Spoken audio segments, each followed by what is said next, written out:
Están conectados. Hola, buenas tardes. Profe Olga, ¿cómo estás? ¿Nos escuchas?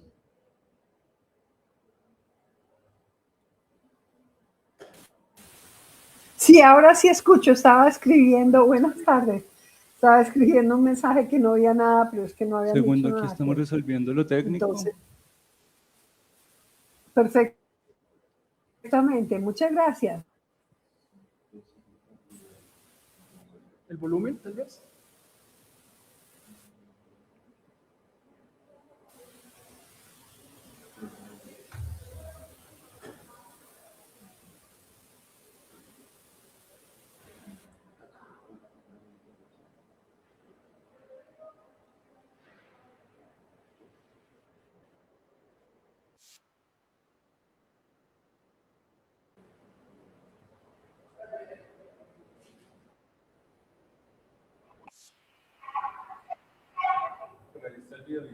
Sí, eso es lo que está sonando.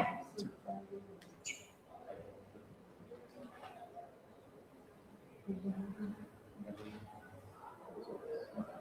No, ahí suena en el computador.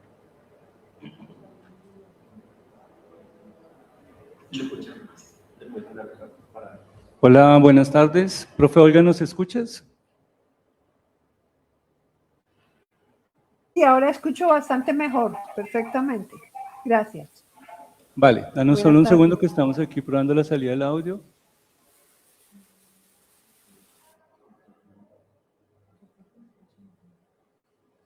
¿Y ahí no te manda el parlante con el Sound Blaster, con el mismo micrófono?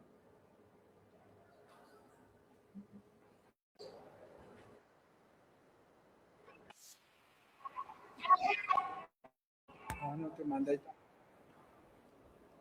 Yo quiero escucharla ahí.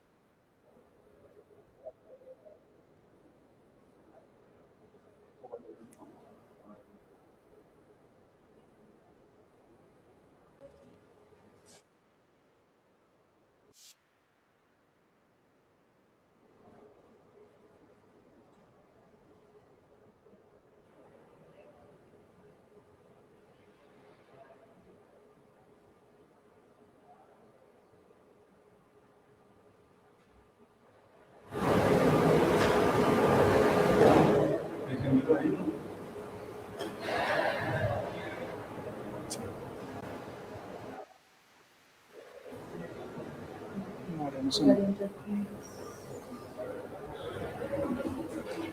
Pues yo creo.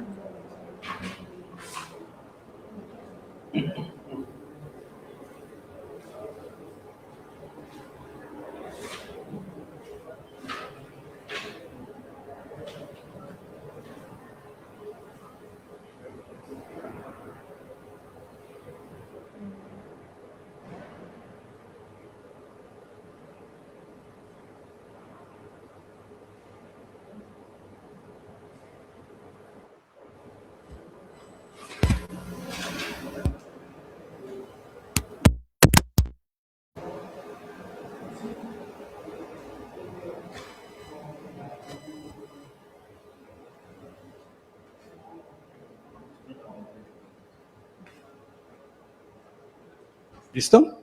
Buenas tardes, profe. Disculpa, ¿puedes hablar de nuevo? A ver si te escuchamos acá en sala.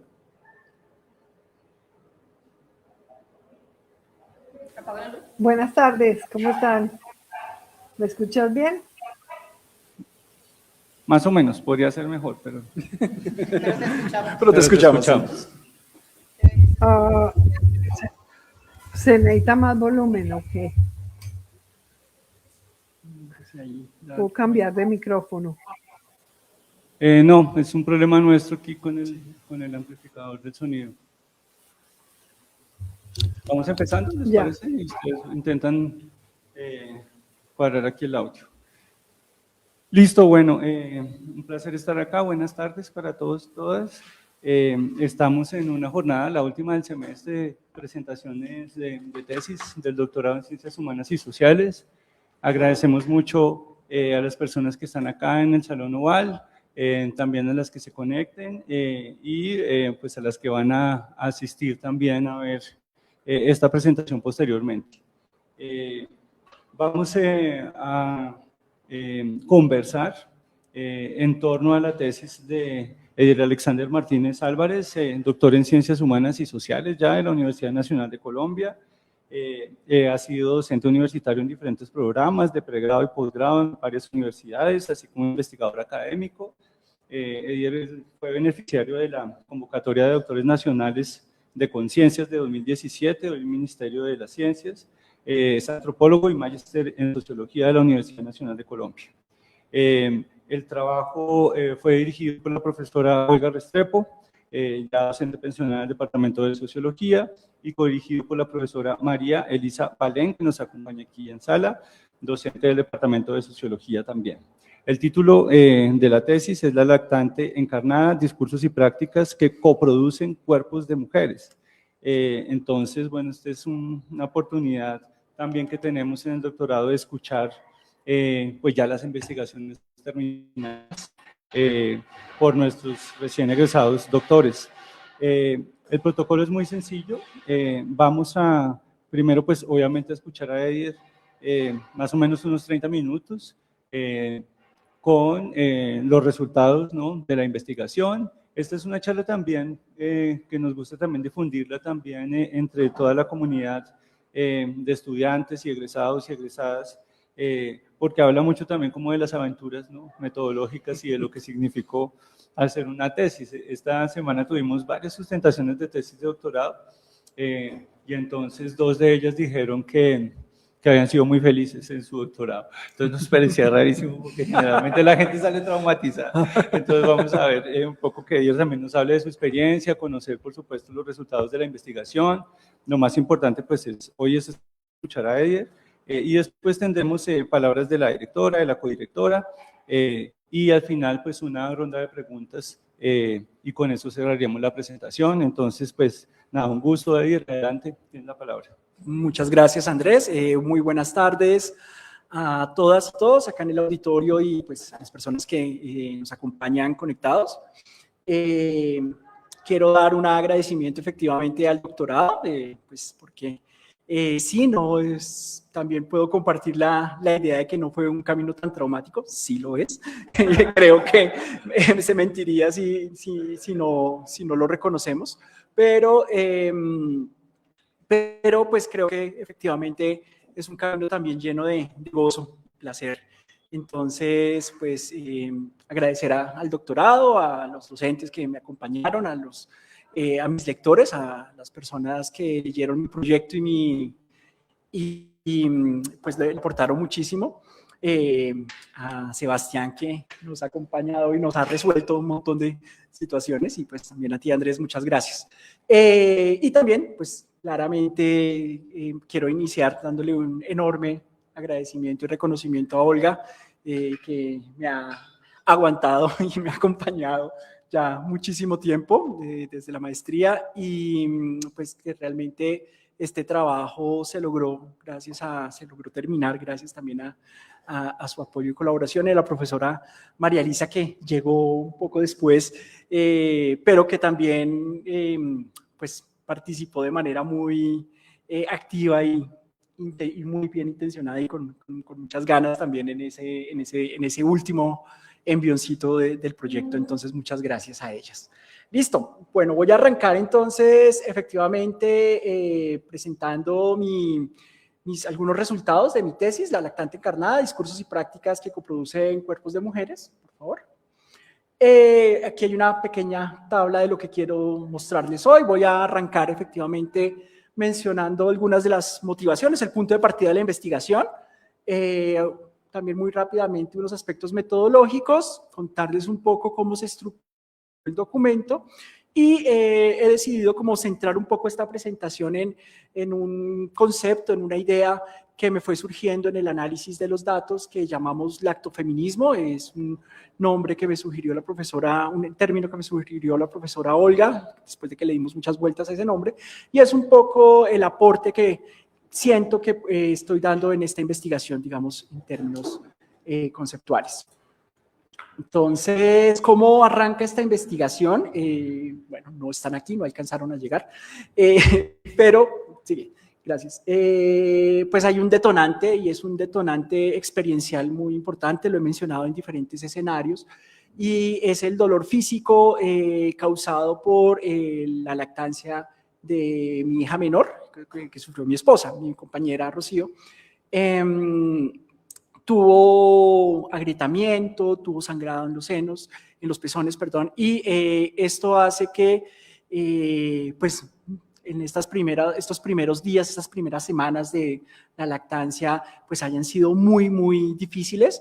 Ella estaba muy comprometida, con muchas ganas, digamos, de esta idea de una lactancia exclusiva, larga, bueno, como estas imágenes que se tienen, y pues este choque inicial fue realmente fuerte, fue frustrante para nosotros como familia y para mí personalmente.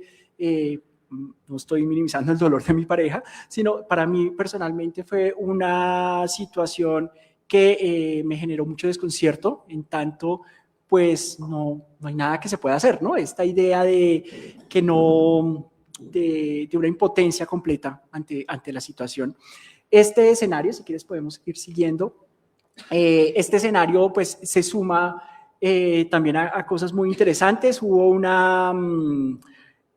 varias atenciones en el sistema de salud, de profesionales de la salud, con cero efectividad. Digamos, la respuesta generalizada era: usted está haciendo algo mal, no está poniendo bien a la bebé, no la está acomodando bien, sí, cambie la posición, era más o menos la respuesta generalizada que recibimos. Y después de un par de semanas, como en este Vía Crucis, llegó una solución por casualidad. Yo trabajaba en salud y alguna persona conocida simplemente me dijo: ¿ya probaron la lanolina? ¿Y qué es eso? ¿Lanolina? Una pomada. Una pomada muy sencilla, muy económica, fácil de conseguir. Y sí, fue una solución maravillosa, pero claro, fue una solución que nos dio alguien de salud. Luego, tiempo después, me enteré que pues es una solución común, que todo el mundo la conoce, y la pregunta que yo me suscitaba era: bueno, ¿y por qué ese conocimiento experto que tienen estos profesionales de la salud no es ampliamente distribuido, y por qué nunca se nos dijo que había esa posibilidad? Bueno, esto también esto me hace pensar también en una idea de la normalización del malestar y las dolencias, que tiene que ver mucho con nuestro sistema de salud. Hemos normalizado estar mal, sentirnos mal, el dolor, la incomodidad. Y bueno, desde aquí empiezo yo a preguntarme un poco cómo es esas experiencias de las mujeres, cómo ellas encarnan la lactancia materna, cómo hay unos discursos sociales. En ese momento pensaba mucho en los discursos biomédicos, y cómo afectan o cómo inciden en las prácticas de cuidado. Gracias. El otro gran eje o la otra gran entrada a este tema de investigación fue mi trabajo con profesionales de la salud. Yo tuve la oportunidad de trabajar 15 años en el área de la salud, en diferentes escenarios, de los cuales pues estuve 13 años como docente de enfermería en una facultad de enfermería. Y creo que este trabajo con los profesionales y particularmente con los estudiantes y cómo van aprendiendo, digamos, cómo van asimilando sus prácticas, me hicieron dar cuenta de una suerte de reducción en la formación, no una simplificación en los procesos de formación. No necesariamente los profesionales se preparan para atender casos particulares, sino se preparan con unos guiones estandarizados que se deben aplicar a toda la población, y pues que efectivamente no funcionan para todas las personas. Otro tema allí que me encontré en salud es esta idea, esta mirada esencializante de la diada, madre e hijo, como si fuera una sola entidad, y en donde pues finalmente durante el embarazo los cuidados giran en torno a la madre, pero luego del nacimiento los cuidados giran en torno al bebé, y de una u otra manera la madre queda como en segundo plano, ¿no? Entonces se ven como si fuera una sola persona o una sola entidad, y no se atienden especialmente las necesidades individuales que tienen las mujeres, ¿no? Siempre se piensa en atender las necesidades de los bebés. Pues allí claramente esto es un problema que pareciera de salud, pero empieza la pregunta como interdisciplinar alrededor de pues de un escenario en donde yo ya me había movido, que eran los estudios sociales de la ciencia y la tecnología, de cómo se producen estos conocimientos expertos, cómo estos conocimientos circulan por la sociedad, y pues aquí entro yo al doctorado justamente para hacer esta investigación que buscaba analizar las prácticas y discursos que están alrededor de la lactancia, y de una idea muy temprana que hablaba de cómo estos discursos y prácticas de una u otra manera encarnan cuerpos de mujeres. Gracias. Ok, para realizar esta investigación, ¿sí sigue? Entonces, pues soy antropólogo, he trabajado en etnografía pues gran parte de mi carrera profesional, entonces pues el abordaje natural, digamos, que surge es un diseño etnográfico. Sin embargo, luego de haber pasado por los estudios sociales de la ciencia y haber como, tratado de hacer acercamientos a la etnografía multisituada, pues entonces creo que se necesita un ensamblaje un poco más heterogéneo, si quiere, o complejo para este acercamiento, ¿no? Entonces, indagué la etnografía institucional, la propuesta de Dorothy Smith y, digamos, toda su escuela canadiense. Efectivamente, lo que ya había mencionado de la etnografía multisituada, particularmente los estudios sociales de la ciencia, hay unas praxiografías o etnografías de las prácticas, y creo que dentro, digamos, un poco revolcando estas diferentes prácticas etnográficas, pues propuse una suerte de etnografía híbrida o mezclada que trajera algunos de los elementos que me permitiera entender la lactancia y particularmente acercarme a ella no como una sola cosa, sino como un fenómeno heterogéneo, como un fenómeno pues muy diverso.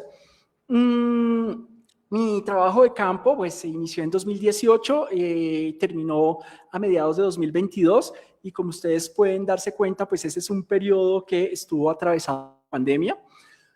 Particularmente, como Andrés lo mencionaba, yo tuve el apoyo de una beca, un crédito condonable del Ministerio de Ciencia y Tecnología, que venía con una financiación para investigación, y esto termina siendo un problema práctico porque la Universidad Nacional, digamos, dentro de la pandemia, bloqueó todo el trabajo de campo entre 2020 y 2021, más o menos a mediados de 2021 se abrió, y yo pude, digamos, oficializar mi trabajo de campo y ya tenía un compromiso establecido en septiembre de 2021. Entonces fueron 6 meses de trabajo realmente intensivo que me permitió llegar a lugares bien interesantes. Trabajé con parteras tradicionales en el Chocó, pude acompañar a mujeres en diferentes ciudades, la Liga de la Leche, las mujeres de la Liga de la Leche, las voluntarias de la Liga de la Leche me abrieron la puerta y pude conversar con ellas en diferentes ciudades, y en este trasegar conocí un colectivo muy pequeño, muy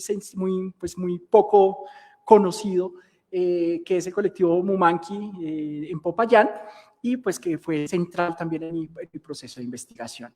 Pues digamos, además de esto, participé en eventos académicos, varias tetatones, semanas mundiales de la lactancia, bueno, digamos, todo lo que académicamente en donde podía meterme, me metía.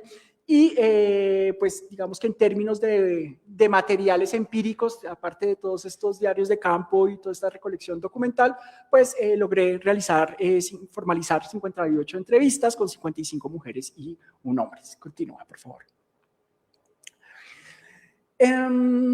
Aquí es importante señalar también en los aspectos metodológicos algo que al principio de mi investigación pues, se recalcó mucho, y es cómo un hombre no lactante, heterosexual, si quieren blanco mestizo, puede interesarse y acceder un poco a las experiencias de mujeres, ¿no? Y particularmente en un tema que siempre ha sido muy de mujeres y muy íntimo, como es la lactancia materna.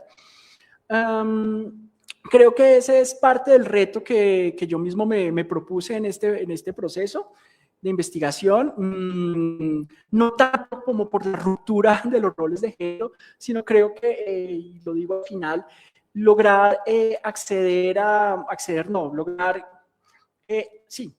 investigar una temática en la que yo no necesariamente hago parte, o en la que, digamos, no me atraviesa o no me encarna, pues no es imposible, es un poco lo que aprendí en este proceso.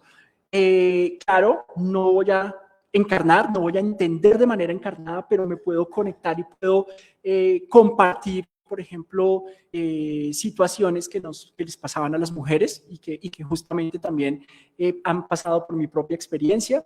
La sensación de impotencia, a veces la molestia, rabia incluso con los maltratos en el sistema de salud, que no se generaliza con algunos profesionales, también como esta escena de encuentro a alguien que me escucha y comparte y me ayuda. Entonces, creo que esa posibilidad de establecer unas relaciones muy cercanas y unos encuentros pues trascienden esta distancia, digamos, de encarnar o no la lactancia. Algo que fue fundamental en mi ejercicio fueron estos performances de género. Creo que justamente mi situacionalidad, ¿no? como hombre heterosexual, clase media, profesor universitario, investigador de la Universidad Nacional, más que cerrarme puertas, me abrió muchas puertas, ¿no? Y esto es algo que también me sorprendió muchísimo. Las mujeres estaban muy dispuestas a compartir la experiencia. Varias de ellas mencionaban como un aspecto fundamental, enriquecedor, que fuera un hombre el que las quisiera escuchar, ¿sí? Porque muchas veces pues, los hombres no conocemos las problemáticas de las mujeres porque ni siquiera les preguntamos.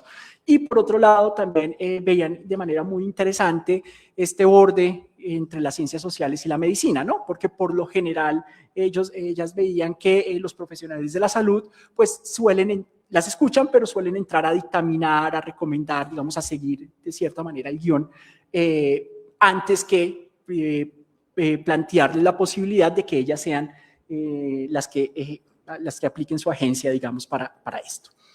Listo, continúa, por favor. Bueno,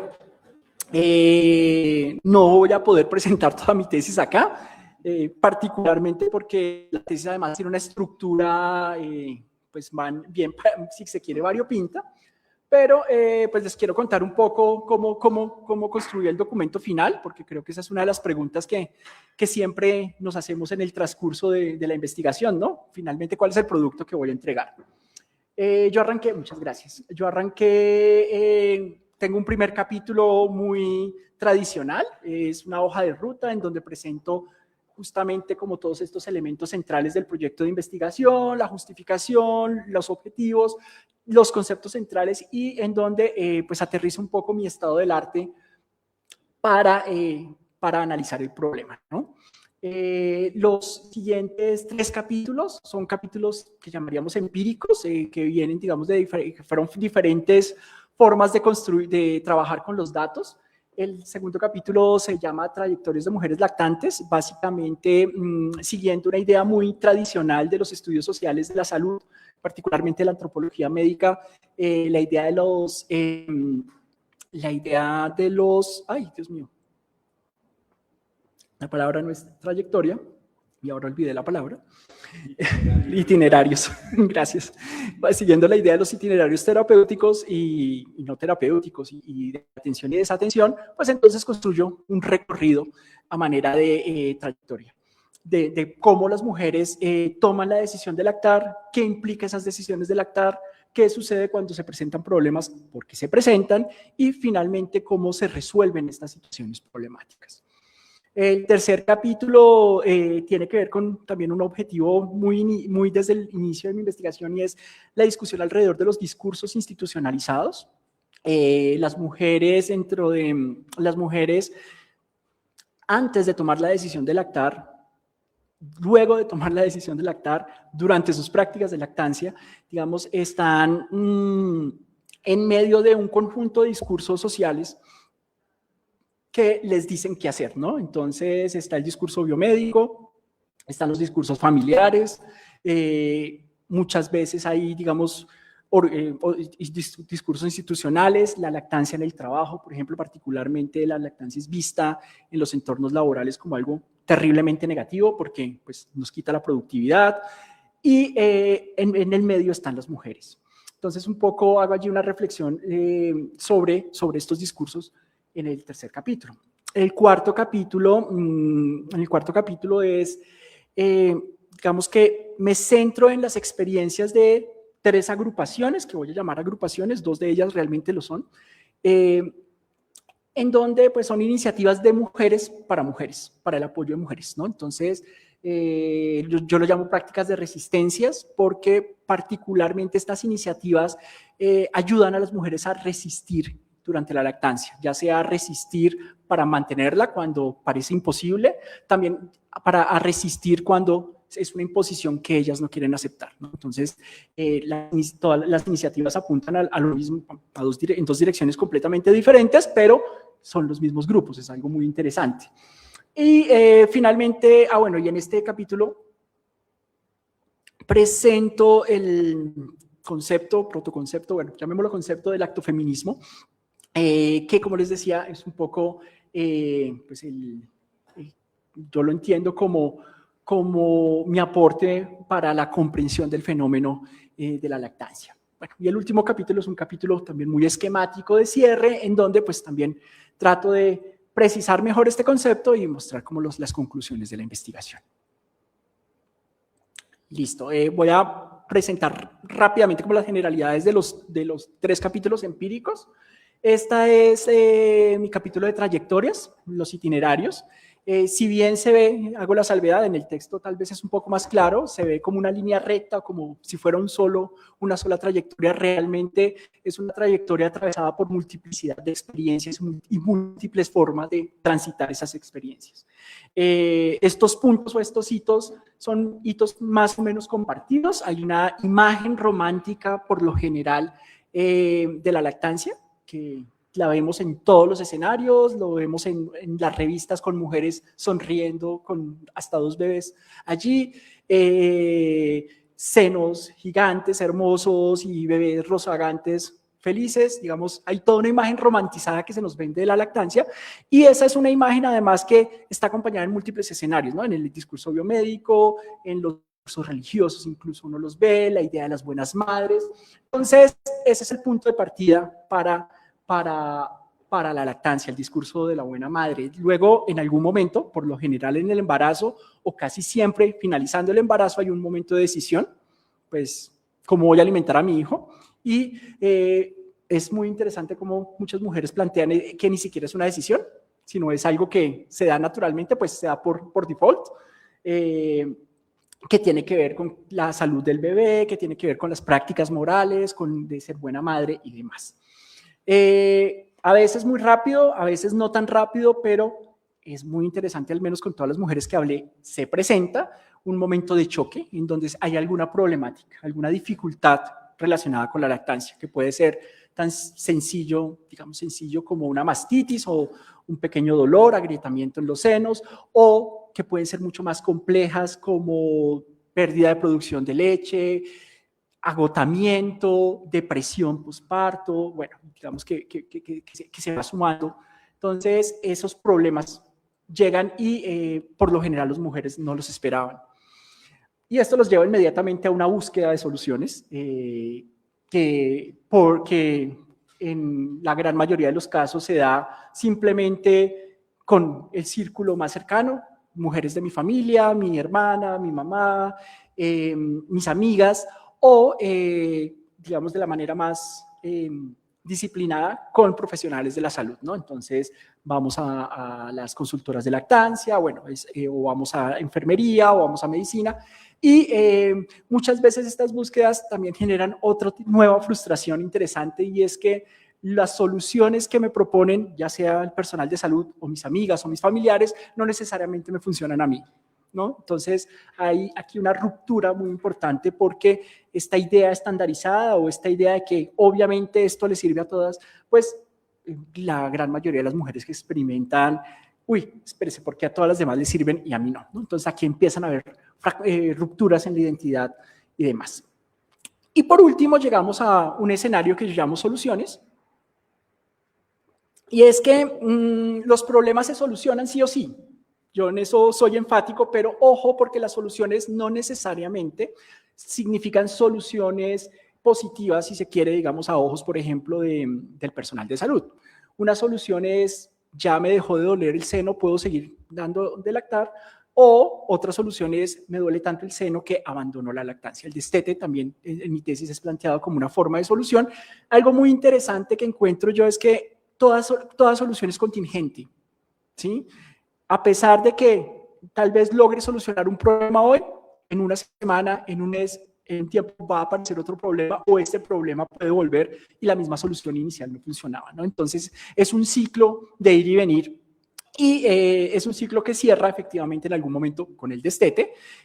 Lo más interesante es que uno pensaría si el destete es una solución, porque no llegamos rápido a ella, y por lo general es la final solution, la última solución o a lo último que se acude, sobre todo después de ya una lactancia extendida. Entonces, esto me parece muy interesante. Gracias. El tercer capítulo, un poco los discursos. Digamos que aquí planteo, pues esta es una súper simplificación de lo que planteo en este capítulo, pero para tratar de hacerlo un poco claro, hay como, llamémoslo, 3 grandes discursos allí que, a los que se enfrentan las mujeres cuando hablamos de lactancia. Lo primero es un discurso biomédico hegemónico, que también es súper institucional, que atraviesa las políticas públicas, y es este mandato que dice que la lactancia es obligatoria, que es la única forma en la que se deben alimentar a los bebés, es la única forma segura, que es la única que garantiza que los bebés no se van a enfermar, y dense cuenta que está muy centrado en aspectos médicos, fisiológicos y particularmente en la seguridad y bienestar de los bebés. Tenemos otro discurso que, insisto, me disculpan por la sobresimplificación del término, que llamaríamos un discurso feminista clásico, y apunta un poco a la idea de que justamente la lactancia es una institución voraz que asume o que roba el tiempo de las mujeres, que las pone en una situación de subordinación y de desigualdad, que les impide salir a trabajar, que les impide su autonomía, ¿no? Entonces, que las vuelve dependientes de otras personas, por lo general, de un hombre que les tenga que brindar soporte económico para que se dé. Bueno, entonces hay un discurso allí muy fuerte en donde básicamente la idea de la lactancia es una idea negativa, es una idea en la que las mujeres se subordinan. El tercer discurso, que es muy imperante también en la sociedad, que es más reciente, pero bueno, podríamos decir que no tan reciente, unos 40 años por lo menos, es los discursos activistas, en donde pues hay toda una reivindicación del rol materno, una reivindicación de la crianza con apego, en donde se indica una maternidad intensiva, y pues todo esto tiene que ver con elementos naturales y esencialistas, ¿no? Entonces hay una esencialización también un poco de este rol maternal. Y en la mitad un poco están las mujeres tratando de tomar una decisión alrededor de qué es lo mejor para mí, qué es lo mejor para mi hijo, de qué manera puedo yo misma tomar pues, las riendas de esto que está pasando. Gracias. Bueno, el cuarto capítulo les hablaba de las 3 experiencias. Estas son las 3 experiencias que planteo allí, como resistencias organizadas. En primer lugar, lo que son las consultoras internacionales de lactancia, las IBCLC. El IBCLC es un organismo internacional que ya tiene unos 50 años más o menos de fundación y que, pues, digamos, sus orígenes vienen de algunas de las fundadoras de la Liga de la Leche. Básicamente se plantea como una organización multinacional independiente, una ONG, que se ha concentrado en conseguir como todo el material académico, científico disponible para mejorar las prácticas de lactancia y que tiene una certificación que es válida en todo el mundo. Bueno, aquí en Colombia, recientemente esa certificación tiene más relevancia que antes. Y básicamente, pues, son consultoras de lactancia propiamente dichas, ¿no? Para tener un certificado IBCLC, yo tengo que hacer un curso que son más o menos 4 años. Algunas profesionales que consulté más o menos duraron 3, 4 años haciendo ese curso, presentan unos exámenes y luego cada 2 años tienen que refrendar el certificado, ¿no? Entonces, digamos que esto también implica una actualización permanente y demás. Y la gran mayoría de las IBCLC son profesionales de la salud. Enfermeras, médicas, pediatras, psicólogas, algunas nutricionistas. Bueno, ¿qué tiene de particular las IBCLC? Porque suena a un profesional de salud muy especializado. Las consultas con estas consultoras no necesariamente llevan siempre al mantenimiento de la lactancia. Digamos, son consultas que están concentradas en atender las necesidades particulares de las mujeres que las consultan, ¿sí? Muchas veces, pues también, pues a veces también de los bebés. Validan de una manera muy importante lo que sienten, la experiencia de la mujer y en ocasiones, y no son pocas, según lo que me comentaban algunas de ellas, pues también recomiendan el destete y presentan algo que no se presenta en el sistema de salud tradicional, alternativas a la alimentación en caso del destete, ¿no? Entonces, aquí hay una forma muy interesante de actuar, que es en el marco de las profesiones de la salud, pero más allá de reglas y soluciones estandarizadas. Y como les digo, a pesar de que sí sé que también hay IBCLCs hombres, pues yo solamente trabajé con mujeres y pues por lo general en este sentido también es una ayuda muy de mujer a mujer. La segunda experiencia es la experiencia de la Liga de la Leche. Esta experiencia, pues la Liga de la Leche es amplia, mundialmente conocida, está en más de 190 países. En Colombia está como desde los 70 tal vez, finales de los 70 y es una organización sin ánimo de lucro en donde hay unas mujeres que son voluntarias, cuyo único requisito para pertenecer allí es ser madres y haber lactado a sus hijos. Y a partir de las experiencias propias y de las experiencias compartidas con otras mujeres, entonces dan apoyo, apoyo social, a veces apoyo psicológico, también algo de apoyo técnico a las mujeres que están con problemas en la lactancia. Hay un escenario de sororidad, de comprensión, y ellas buscan algo que claramente tienen un interés muy importante, que es la legitimación social de la lactancia, ¿no? Que sea algo legítimo, válido. Ellas hicieron una fuerte campaña, estuvieron muy detrás apoyando la política nacional que salió el año pasado, la de familias lactantes, comunidades lactantes, que es una política que duró unos 8 años dando vueltas en el Congreso. Ok, y la tercera experiencia, les decía, encontré un colectivo de mujeres, las encontré por internet en la pandemia, logré comunicarme con ellas, mantuvimos una conversación muy interesante y logré finalmente visitarlas en Popayán, que es el colectivo Mumanqui. Es una organización que no tiene un lugar físico, que digamos que básicamente sus reuniones son en las casas de las mujeres y que básicamente partió de un grupo pequeño de 3, 4 mujeres que no eran de Popayán, que viven en Popayán, que empezaron a tener a sus hijos más o menos en la misma época, se conocieron en las citas médicas y demás, y empezaron a conversar sobre los problemas de la crianza, sobre los problemas del amamantamiento, sobre los problemas, por ejemplo, de la convivencia familiar, bueno, y empezaron a hacer como una suerte de grupo de apoyo. Después armaron un WhatsApp en donde habían más de 150 mujeres, y hicieron, bueno, trataron de hacer una página web, han intentado varios procesos, pero un poco allí se plantea la idea de un espacio seguro en donde las mujeres puedan ir, conversar, contar lo que sienten. Decía una de ellas, pues básicamente aceptar que sentirse mal, que sentirse cansada no está mal, que sentir que ya quiero tirar la toalla no está mal, y pues escuchar sin juzgamientos, con prácticas de colaboración muy sencillas, tan simples como una cuida a los hijos de la otra mientras un día sale a caminar, al cine, a respirar, o se hacían eventos como rifas o bazares, por ejemplo, para ayudar con alguna familia que tuviera algún problema o con un bebé hospitalizado. Entonces, digamos, en estos pequeños espacios de sororidad empiezan a funcionar como una red, una red muy interesante. Gracias. Hay que ¿En qué se conectan estas tres experiencias?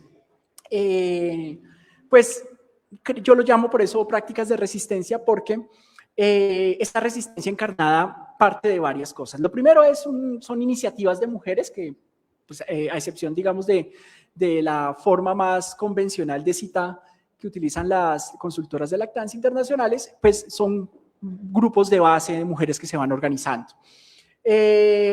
Parten todas de una idea de comunicación asertiva. Comunicación asertiva no es la transmisión de información de un folleto, como muchas veces pasa en el sistema de salud, sino parte de escuchar las necesidades particulares, los problemas, las sensaciones, lo que está sintiendo la mujer que está manifestando sus problemas.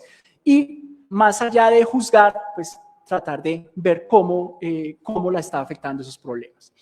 Un segundo elemento tiene que ver con la defensa de la autonomía. Digamos, estos grupos reconocen y parten de la idea de que las mujeres pueden tomar por sí solas su decisión, y la decisión que tomen está bien, ¿no? Ya sea mantener la lactancia, ya sea cambiarme el biberón, ya sea, bueno, más allá de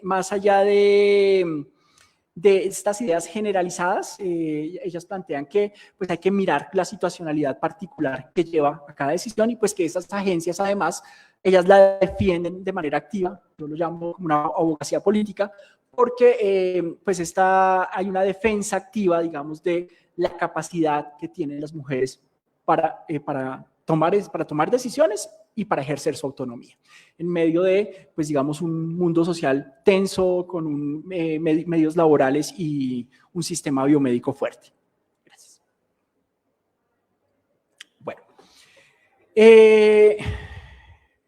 ¿Cuánto llevamos? Ok.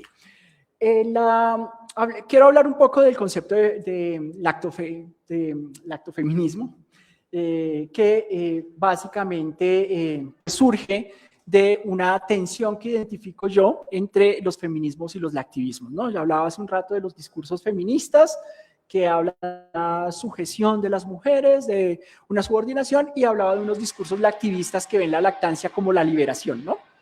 Entonces, pareciera que son dos posiciones irreconciliables, y pues, digamos, en la literatura me encontré con esto, ¿no? Con esta tensión. Sin embargo, pues de manera muy interesante, las lactivistas se consideran feministas, y entonces esto genera un poco más de complejidad allí al problema. Justamente partiendo un poco de esta mirada de los estudios sociales de la ciencia, tratar de romper con estas miradas dualistas era el reto, ¿no? Y cómo rompemos con este dualismo, con esta aparente tensión, y cómo logramos esto. Entonces, empecé a darme cuenta que hay porosidades, hay puntos de conexión entre estas dos posiciones que parecen irreconciliables, y particularmente ya en el trabajo de campo y en el análisis empiezo a darme cuenta que no necesariamente son tan irreconciliables, ¿no? En las prácticas cotidianas hay mujeres que son abiertamente feministas, pero también abiertamente defienden el derecho al placer, al disfrute, a tener un ejercicio materno activo. Entonces empiezo a darme cuenta que estas dos ideologías de una u otra manera se pueden permear. Y pues ahí sale como la primera idea de este lactofeminismo, como lo decía hace un rato, es un término que le di vueltas, finalmente Olga me ayudó como a acuñar, y estaba buscando cómo nombrar esto, ¿no? Sí, la pregunta entonces es esta, ¿no? ¿Cómo reconciliar las críticas a la maternidad intensiva y al encierro doméstico, que son muy desde la perspectiva de los feminismos clásicos, con estos movimientos que defienden así abiertamente a capa y espada el amamantamiento como un derecho, ¿no? Entonces, yo he encontrado un dualismo interesante allí, ¿no? Las feministas defienden el derecho a la autonomía, a decir no, y las activistas defienden el derecho a la autonomía a decir sí, ¿sí? A decir sí quiero, y entonces, ¿cómo conciliar estas dos cosas? Y me di cuenta que en la práctica pues hay espacios híbridos, ¿no? Hay espacios en donde se reivindica el derecho a decidir, y en donde pues, la lactancia se ve también como una forma de resistencia y de cuidado. Esto es tomado literalmente del documento. El lactofeminismo lo encuentro como una perspectiva que reconoce la lactancia como una práctica biosocial y un espacio de disputa simbólica, política y material, un terreno de agencia donde las mujeres ejercen resistencia frente a las normas sociales y biomédicas que pretenden disciplinar sus cuerpos. Entonces, más que entenderlo como un nuevo mandato, ¿no? Es más bien una opción situada, una opción situada que define o que decide cada mujer, ¿sí? Que valida y define cada mujer. De nuevo, es una suerte de articulación del feminismo y la maternidad sin tampoco caer en estos esencialismos biológicos o esencialismos que por lo general acompañan estos mandatos. Y algo muy importante un poco cuando pensaba en este concepto es la experiencia, ¿no? Centrarme en la experiencia de las mujeres, particularmente la experiencia de las mujeres más allá de las necesidades de los bebés, la clásica necesidad nutricional del bebé.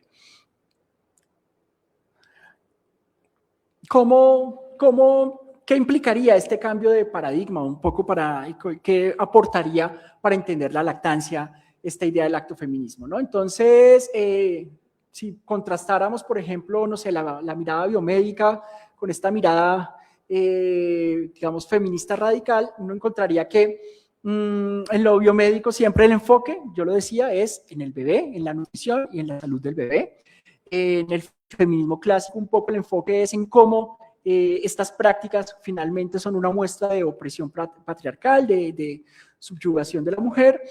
Y aquí justamente el concepto lo que busca es reconocer la capacidad de agencia y autonomía de las mujeres, ¿no? Tanto para situarse pues para tomar decisiones en el cuidado de sus bebés, pero también decisiones en su propio cuidado. En términos de prácticas, pues la lactancia claramente es el mandato y es la obligación moral y médica desde la perspectiva biomédica. El feminismo justamente es uno de esos tantos mandatos que hay que rechazar, con los que hay que romper. El lactofeminismo nos da una posibilidad de entenderlo como una elección. Ya hablamos de la agencia arriba, y en este caso es una elección situada, en donde las mujeres deciden, en este momento quiero lactar, pero también pueden decidir, en este momento quiero dejar de hacerlo, ¿no? Entonces, es una elección que se va dando una y otra vez, y en la que se vuelve central elementos también que por lo general no se reconocen como el cuidado, el placer, ¿sí? El bienestar que genera la práctica.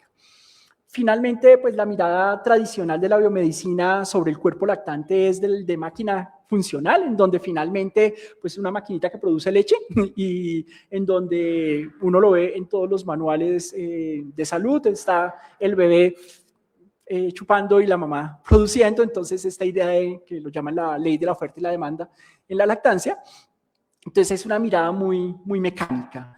En el feminismo clásico, entonces, también hay una mirada de explotación, ¿no? Cómo el cuerpo, cómo la lactancia se puede incluso entender como otra forma adicional de explotación, en donde, pues, la leche producida por la madre es usurpada por el bebé y digamos, por todo el sistema, además. Aquí podríamos entender el cuerpo como una interfaz dinámica, porque finalmente el cuerpo de la mujer se pone en relación con el cuerpo del bebé, ¿no? Y esto es importante, la leche no surge si no existe esa interrelación, y esto implica también implica también todos unos aspectos biosociales que permiten este relacionamiento.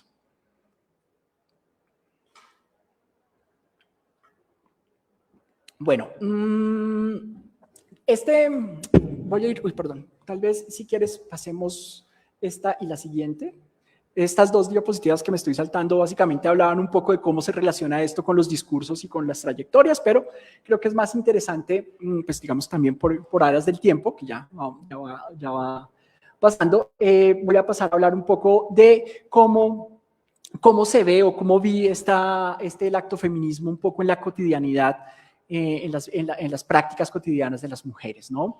Hay algo muy interesante que encontré en los relatos, y es que si bien hay una idea social muy fuertemente establecida alrededor del sacrificio, ¿no? El sacrificio que significa ser madre, el sacrificio que significa lactar y trasnochar y estar agotada y cuidar al niño. Digamos, hay todo un discurso muy fuerte en torno al sacrificio y al valor social de ese sacrificio.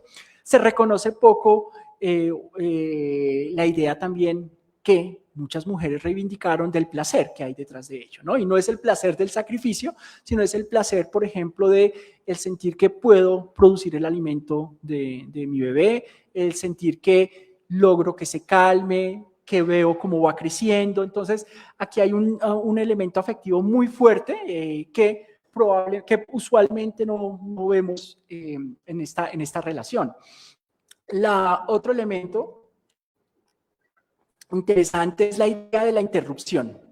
Entonces, cuando se rompe la lactancia, cuando se detiene la lactancia, cuando se deja de practicar, socialmente se reconoce o se ve esto como un fracaso, ¿no? Entonces, me duelen tanto los senos que ya no puedo darle de comer a mi bebé, fracasé en la lactancia.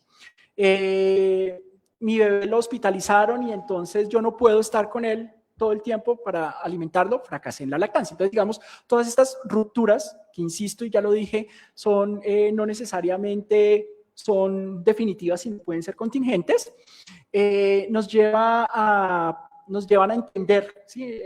La lactancia como un todo o nada. Algo que encuentro yo es que la irrupción muchas veces también es una práctica de cuidado, ¿no? Tengo que cuidarme el seno maltratado para poder volver a hacer la lactancia. Tengo que, en algunos casos, varios casos de relactación que encontré, pues justamente esa relactación se vuelve un ejercicio mucho más cuidadoso, mucho más informado, una decisión mucho más activa de las mujeres.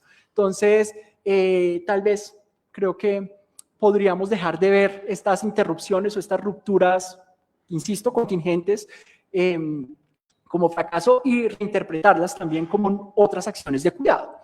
Y pues por último, lo he mencionado varias veces, la sororidad, ¿no? Muy relevante en mi investigación como todos estos espacios de sororidad, de apoyo de mujeres, y algo que encuentro muy valioso allí es esta ruptura entre los conocimientos científicos bien establecidos y los saberes. A mí no me gusta ese término que usamos los antropólogos, porque pues, los saberes habla de estos conocimientos que no son validados científicamente, pero también hay unos saberes experienciales, ¿no? El saber cómo te puedo ayudar a ver qué es lo que le pasa a tu bebé y no necesariamente lo que me funcionó a mí te va a funcionar a ti, pero podemos buscar diferentes caminos, que es lo que hacen las mujeres de la Liga de la Leche, lo que hacían las mujeres en Mumanqui. Entonces, cómo esta validación de los saberes a partir de la misma práctica se vuelve central en la resolución de problemas. Y muchas veces, pues también estos saberes, claramente desde la academia o desde lo institucional, son saberes marginados, ¿no? Frente a la estandarización de las prácticas o de los modelos médicos. Ok, digamos, ¿qué horizonte o para dónde podríamos llegar con este concepto un poco? Y está ya cerrando la presentación. Pues, ¿hacia dónde podríamos ir con el concepto del actofeminismo? Pues en principio, para mí fue un enorme aprendizaje, partiendo un poco de este punto de partida de hombre no lactante, ¿no? Creo que hay muchos supuestos con los que uno empieza o entra en un proceso de investigación que tienen que ver con estos discursos imperantes y con estos esencialismos, y creo que el mismo concepto y la fluidez que permite, pues también pone en duda como todas estas cosas que uno creía saber.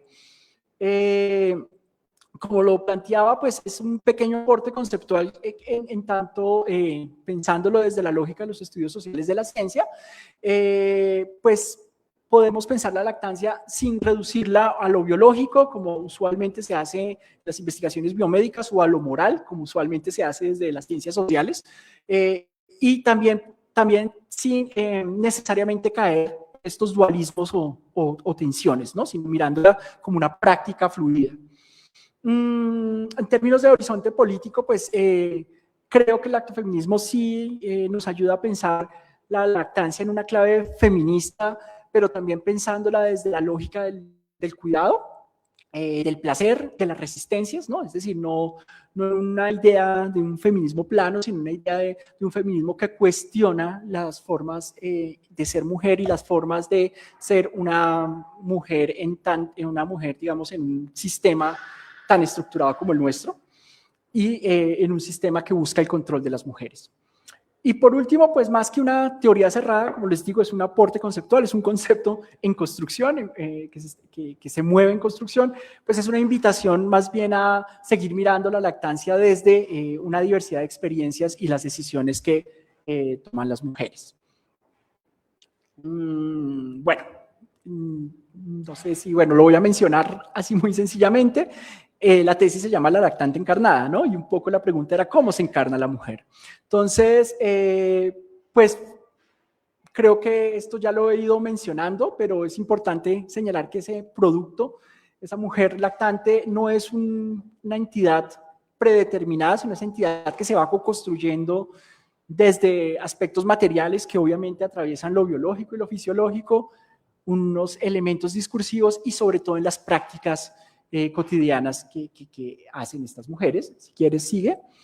Y creo que aquí, sí, es esta misma idea, entender que la idea de la mujer lactante no es una idea fija, no es una identidad fija, sino es una identidad coproducida, que se va coproduciendo, que no es un estado, sino un devenir. Bueno, aquí tengo ahí un punto como que todavía no logro precisar, pero como que uno nunca, como que las mujeres nunca devienen completamente mujer lactante, pero también tampoco dejan de serlo, ¿no? Entonces es un devenir siempre en camino y pues que digamos es una categoría que ayuda un poco a pensar la multiplicidad, ¿no? Es una categoría para pensar, para nominar la multiplicidad y muy, muy importante que apunta a trayectorias que no son individuales. Es decir, una de las quejas frecuentes de las mujeres es que están muy solas en la lactancia, pero cuando vemos también estos procesos con más lupa o estos procesos que se logran de manera más exitosa, pues las lactancias más exitosas son lactancias que son acompañadas socialmente, no solamente por profesionales de la salud, no solamente por las parejas y las familias, sino también por toda una red de apoyo de otras mujeres, bueno, toda una red que muchas veces es inesperada, ¿no? Entonces, creo que entender esto como experiencia compartida, como fenómeno social, pues es muy importante. Si quieres sigue, esto es más o menos la misma idea. Y ya como recomendaciones, pensando, a futuro la investigación, pues lo primero, digamos algo que es muy importante y que yo he señalado mucho es el problema de la institucionalización, las políticas públicas más allá de lo biomédico. Creo que reconocer los aspectos sociales, por ejemplo, de prácticas como la lactancia, nos llevan a discutir cosas más allá de la práctica biomédica, cosas que estamos en mora en Colombia, como por ejemplo la ampliación de la licencia de maternidad, ¿no? La recomendación de OMS sigue siendo de 6 meses a 1 año, nosotros vamos llegando a los 4 meses. Cosas como el apoyo social en los escenarios de trabajo, ¿no? Tenemos ya varias leyes que plantean la existencia de salas para la extracción y salas de lactancia y que finalmente terminan siendo rincones oscuros o la esquina detrás del baño.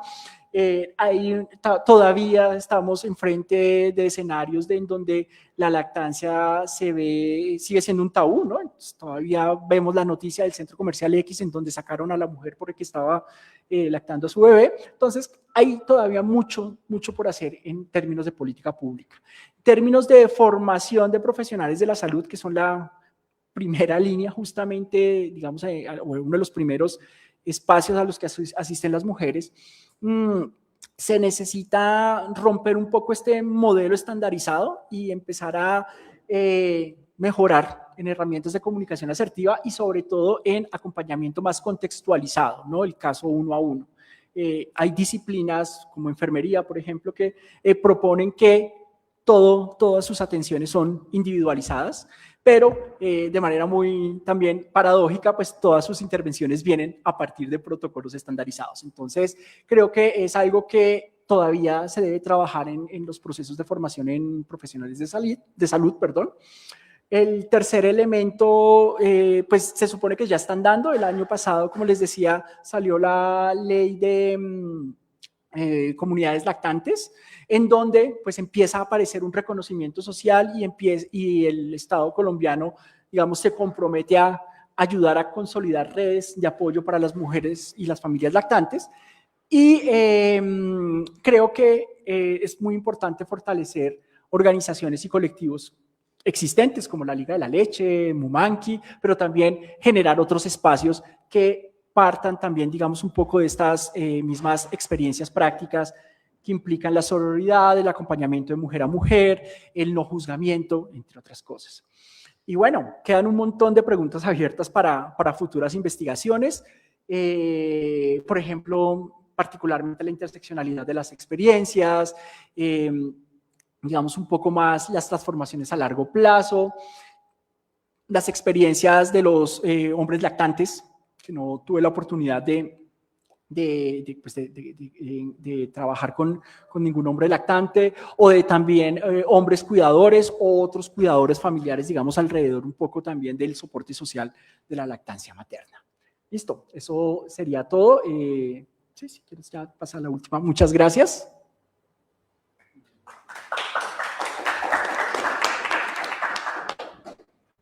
Bueno, muchísimas gracias. Vamos entonces a escuchar comentarios de la profesora Olga Restrepo, directora de la tesis, y seguidamente de la profesora María Elisa Valén. Profesora Olga, tienes la palabra. Bueno, muchas gracias al doctorado en Ciencias Humanas y Sociales por organizar esta sesión de presentación pública de la tesis. Es bueno continuar con esa práctica que es muy importante también para las futuras cohortes de estudiantes del programa.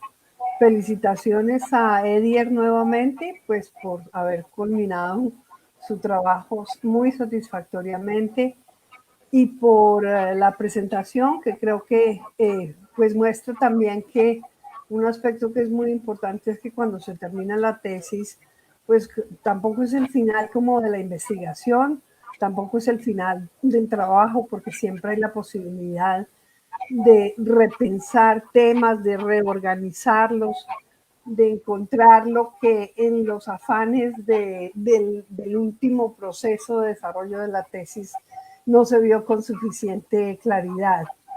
Como esta es la última tesis que dirigí en la universidad, de repensar temas, de reorganizarlos, de encontrar lo que en los afanes del último proceso de desarrollo de la tesis no se vio con suficiente claridad.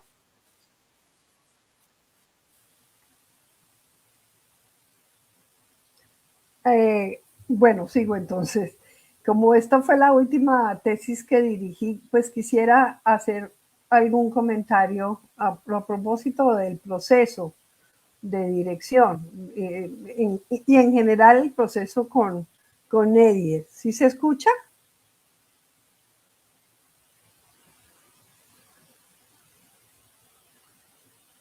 Que dirigí, pues quisiera hacer algún comentario a propósito del proceso de dirección y en general el proceso con Edier. ¿Sí se escucha?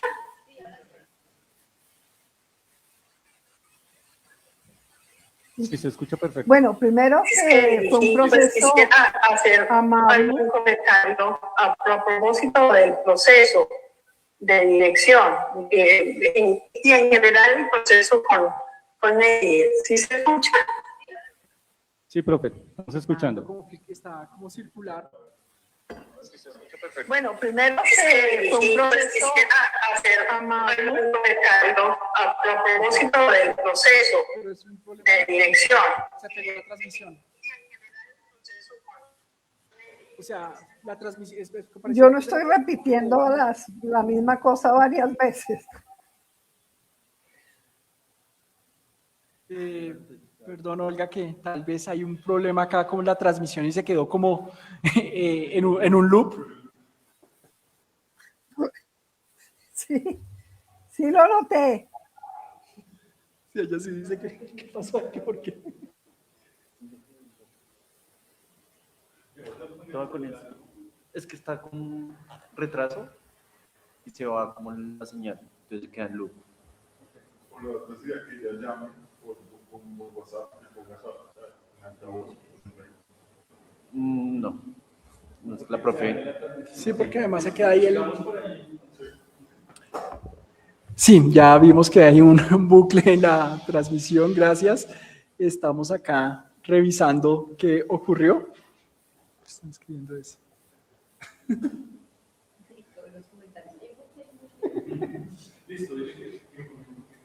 Listo, Olga, continúa.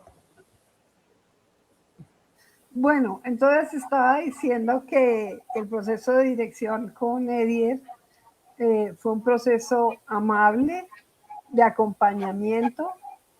Yo entiendo este proceso que no es una dirección, sino es fundamentalmente un acompañamiento que implica una escucha muy activa y una discusión y una conversación, y que implica obviamente un aprendizaje mutuo, porque quien hace una tesis de doctorado termina siendo y tiene que terminar siendo la persona que más sabe sobre su tema, definitivamente, que otras. Entonces implica también ciertamente y tiene que implicar un proceso de aprendizaje mutuo, y ese fue el caso con Edier, de asombro en ocasiones por permitirme asomarme a otros mundos que para mí podían ser realmente desconocidos. Y el último aspecto que me parece que es importante destacar es una lectura cuidadosa del documento. Creo que en esta última fase es en la que fallan muchos de los procesos de dirección o acompañamiento de tesis de doctorado. Y me parece que es la fase que debe ser la más de mucha atención y sobre todo de mucho cuidado y de mucho respeto, porque el trabajo, yo por lo menos lo entendí siempre, que en esa fase se buscan problemas, se buscan vacíos, se detectan problemas, cosas que no se dijeron como se pensaba decirlas, que no se dijeron de la mejor manera, que no se escribieron completamente o que quedaron a la mitad, o que lo que se discutió a lo largo de la tesis no está totalmente plasmado, convertido en una realidad en el documento. Y también se busca que se aproveche el proceso de lectura, el proceso de discusión y el proceso de recolección de la información. Y entonces por eso la última parte de la lectura cuidadosa de la tesis es donde hay un acto de mayor responsabilidad. Para mí fue un placer y un acto de mucha gratificante y amable el acompañamiento de Edier, a quien nuevamente felicito por la realización de su trabajo y por la presentación de hoy. Muchas gracias.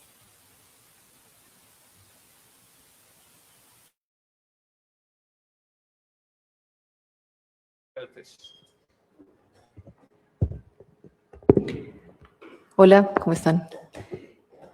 Pues, primero que todo, gracias, Olga, por hablar de eso de la reorganización y del decantar, porque eso era justo lo que estaba pensando cuando escuchaba a Edier, que ya lo he leído, lo he escuchado varias veces, en la parte final, pero aún así como con cierta como tiempo entre una y otra, y uno va viendo cómo se va también decantando lo que se presenta, ¿no? Que es interesante, y agradezco también a Olga por esa reflexión sobre lo que implica el acompañamiento en esas tesis, sobre todo pues a nivel doctoral, ¿no? Y y en qué está la responsabilidad, digamos, y en qué cae el acompañamiento también, pues muchas gracias. Eddie, yo volviendo a eso de las diferentes versiones que he visto de estas presentaciones y lo que ha venido decantando, pues me parece muy interesante volverte a escuchar. Y ahí hay como 3 punticos que quería hacer. El primero es uno muy puntual que tal vez en otro contexto lo hubieras dicho de otra manera, pero lo dijiste de esta manera esta vez, con respecto a ese contraste entre el placer y el sacrificio, que el placer era el placer de sentir que uno está haciendo algo bien por su bebé o alguna cosa así, pero también hay placer físico, ¿no? De las hormonas, digamos, que implica ahí, y yo creo que eso ahí también hay que amerita, yo creo que decirlo.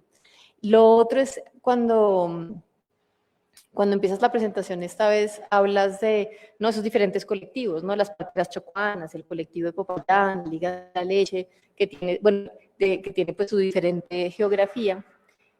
Y creo que sí es importante hablar un poco más, de nuevo, como de las características de esas mujeres, ¿no? Que claro, lo que uno logra hacer en el contexto de la pandemia, ¿no? Lo que uno planea, lo que uno acaba haciendo puede ser unas cosas muy distintas, pero entonces yo pregunto ya hasta a este nivel, ya pasó la tesis, ya todo, desde el nivel como de la intuición, ¿sí?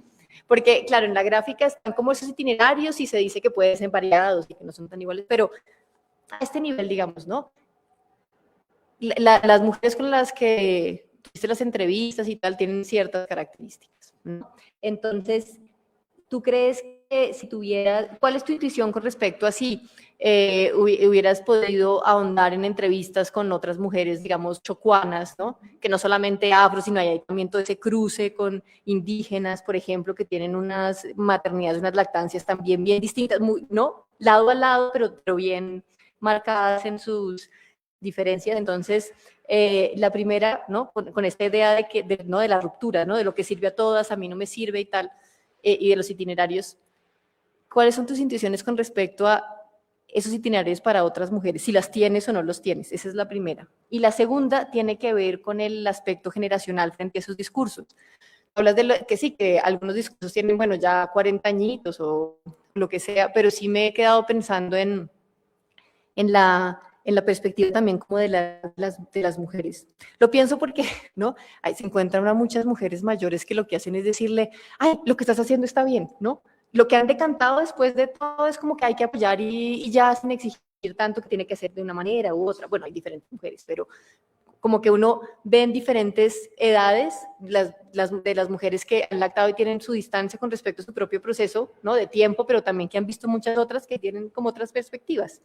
Y recordando lo que he visto del proceso también en el caso de Olga, porque esta idea del lactofeminismo, que yo llegué cuando ya había decantado ese concepto, también viene creo que de esa como extrañeza de Olga con respecto a por qué le insisten tanto a esto, ¿no? Ahí hay también una diferencia generacional, no solamente de Olga como tal vez, ¿no? Como pensadora y demás, sino también desde el punto de vista de su experiencia vital. Entonces, todo esto para decir, si digamos también tienes intuiciones con respecto a lo generacional, digamos, en esto del lactofeminismo. Gracias. Pues podemos abrir una ronda de preguntas. Si están de acuerdo, entonces vamos aquí a ceder la palabra y de pronto con las tuyas ya es suficiente y abrimos otra. Bueno, buenas tardes. De verdad, Edier, te felicito. O sea, me gusta mucho este tipo de tesis. Yo trabajo en los temas alrededor de la interseccionalidad en salud y también y ver este tipo de cosas me parece muy lindo, de verdad.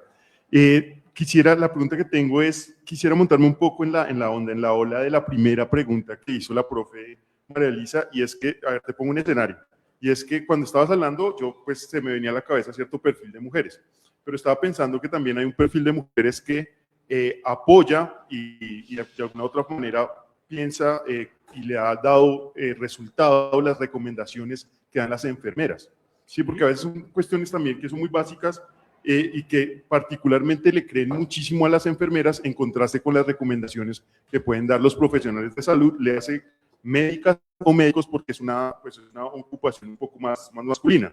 Entonces, en ese sentido, si yo soy una mujer y estoy apoyando las recomendaciones que me da la enfermera, no sé si estoy haciendo dentro del campo laboral, no sé si estoy haciendo cayendo en algo, en cierta forma de feminismo al apoyar el discurso de las enfermeras sobre lo que dicen los profesionales médicos. ¿A qué voy con eso? A que el concepto del actofeminismo me parece que tú lo pones como una resistencia, pero en este caso te estoy poniendo un escenario en el cual las mujeres están acompañando lo que dijeron las enfermeras. Entonces mi pregunta es si pudiera existir un lactofeminismo que no sea resistente, porque en ese sentido, o sea, la resistencia siempre va a ser en oposición, pero si en este caso estás acompañando las recomendaciones, ya no podríamos hablar de lactofeminismo, no sé. Ok. Entiendo. Bueno. Listo, gracias. Bueno, voy a arrancar un poco, a ver, aspectos generacionales. Bueno, lo del placer, yo creo que voy a arrancar por la más sencilla, sí, efectivamente el placer es físico, es principalmente físico y tal vez tienes toda la razón, no lo mencioné de esa manera. Y por eso también se contrasta tan fuertemente con la idea del sacrificio, ¿no?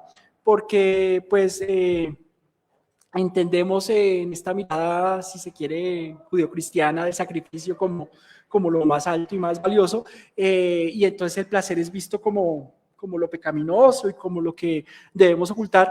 Y dentro de estas cosas que uno no esperaba escuchar o que varias personas profesoras del doctorado planteaban que yo no iba a escuchar, pues las mujeres me contaban cómo efectivamente amamantar da un placer físico, en algunos escenarios pues les permitía dormir, hay unos bordes que ellas mismas se cuestionaban, digamos, como con una suerte de sexualización, por también estas ideas asociadas a los senos como parte de la sexualidad de las mujeres. Entonces, sí, claro, también principalmente esas formas de placer. Hablemos un poco de los aspectos, ay Dios mío, se me perdió. Bueno, los aspectos generacionales y quiénes eran estas mujeres. Sí, yo creo que aquí hay muchas cosas que no se alcanzan a decir y que no se alcanzan a escribir. Una de ellas es también lo de las parteras de Chocó. Esto es una tarea que tengo pendiente, yo lo había mencionado en la sustentación del doctorado, en la sustentación de la tesis, perdón, en donde pues digamos que uno recoge mucho material empírico y no necesariamente todo termina en la tesis, ¿no? Uno hace lecciones y recortes y demás, y allí tuve que hacer un recorte muy particular, y ahorita hablamos justamente de quiénes son estas mujeres alrededor de lo que encontraba con estas parteras, porque yo esperaba encontrar algo muy súper, hiper wow, o sea, las prácticas tradicionales, y lo que me encontré particularmente en el Chocó es como un escenario de partería cooptado fuertemente por el sistema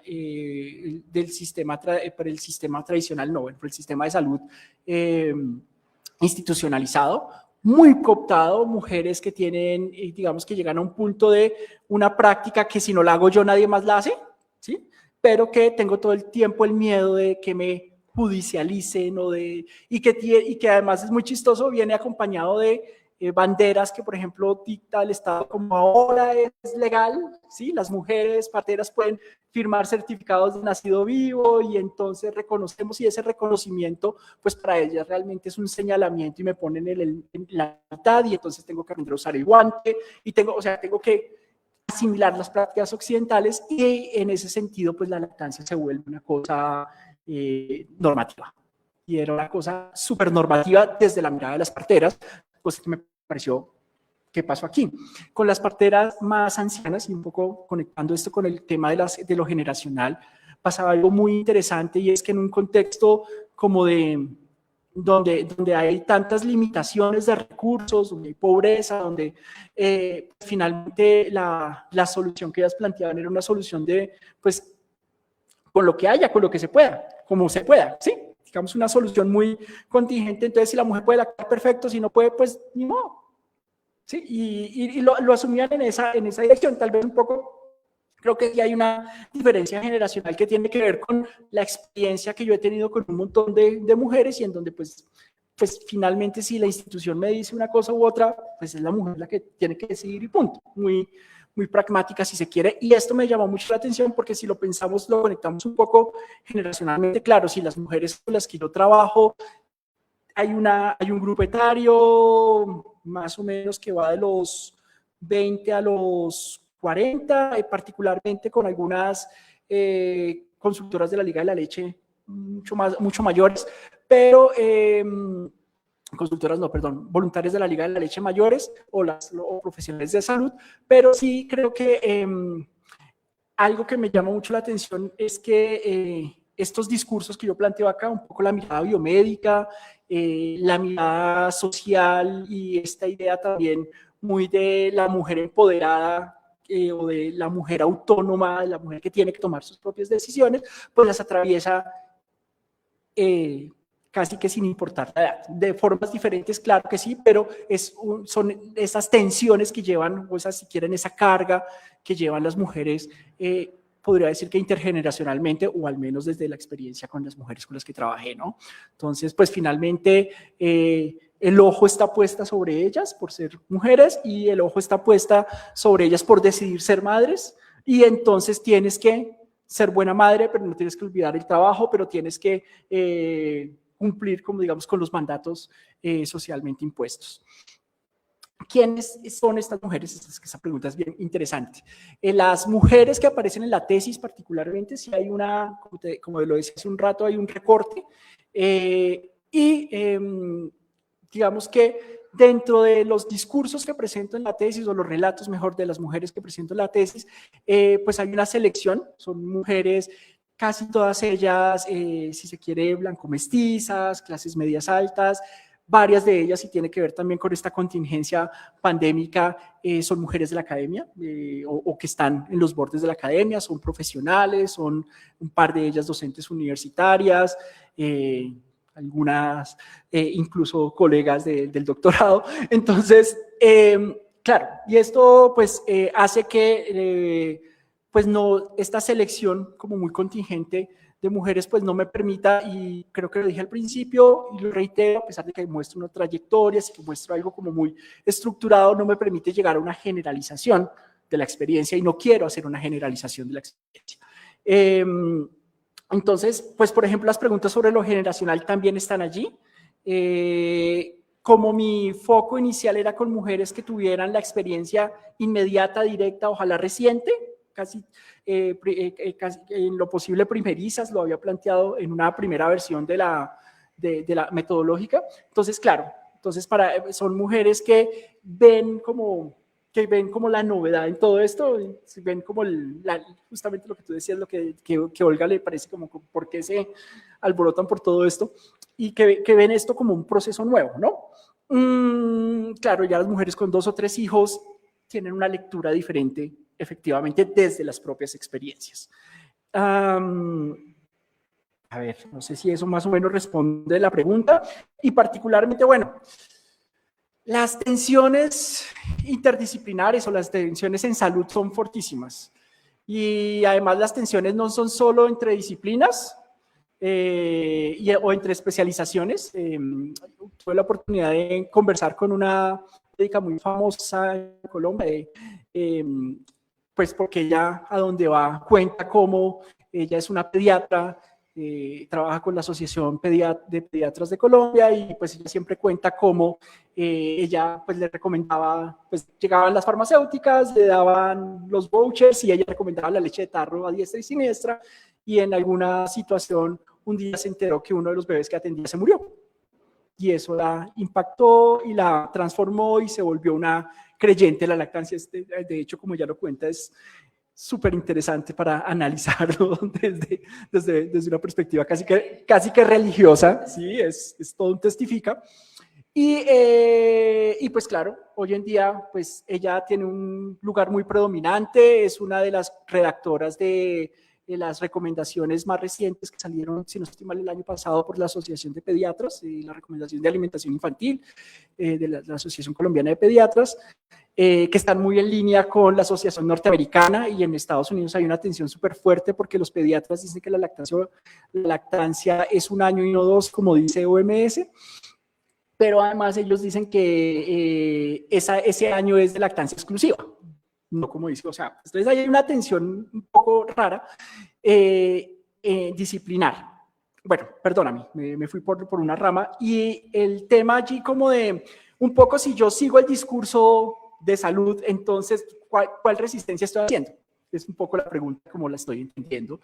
Y hay una cosa que ya mencioné con las mujeres de Chocó, y hay una cosa que encuentro yo un poco en los resultados, y es que de una u otra manera este discurso institucionalizado tiene cooptado gran parte de la sociedad. Y como lo digo, yo hago resistencia lactando 6 meses y siguiendo las recomendaciones de OMS. Y hay grupos y organizaciones sociales que juran que están haciendo eso. La misma Liga de la Leche se plantea en esa dirección, ¿no? Entonces nosotras hacemos resistencia porque la sociedad y el sistema capitalista ya no quiere que lactemos, ¿no? Y entonces seguimos los mandatos tradicionales. Hay una cosa muy interesante, y es que cuando estas prácticas se institucionalizan, la práctica de lactancia se institucionaliza, se mundializa después como digamos que sale el Código Internacional de Sucedáneos de la OMS, eso es 1980-81, hay toda una masificación de la práctica de lactancia y hay una normalización de la lactancia. Tal vez hablando con mujeres que hayan estado antes de los 80s, tal vez uno encuentre cosas muy diferentes. Esa es una intuición que tengo yo, o antes sí, que hayan lactado en la década de los 80s o a principios de la década de los 80s, cuando el código todavía no tenía tanta fuerza como la tiene hoy en día. Entonces pasa algo, y es que esto se vuelve mundial, es como el discurso de derechos. Nadie hoy discute el derecho a la libertad, pero no sabemos qué significa eso.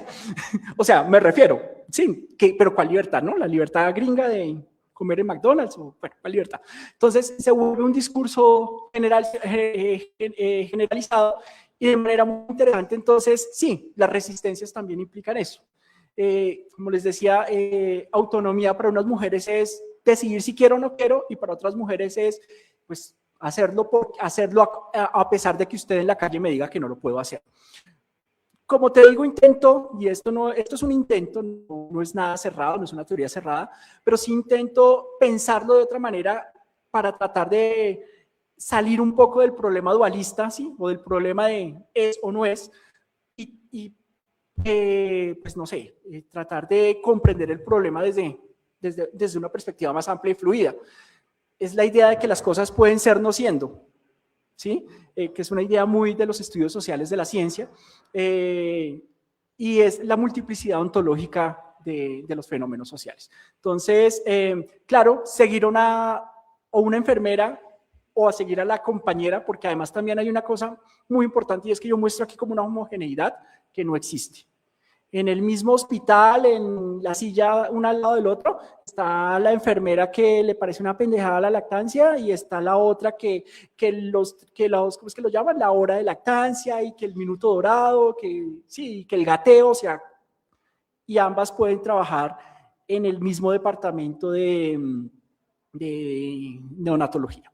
Entonces, y pues justamente la mujer que llega depende de cuál la atendió.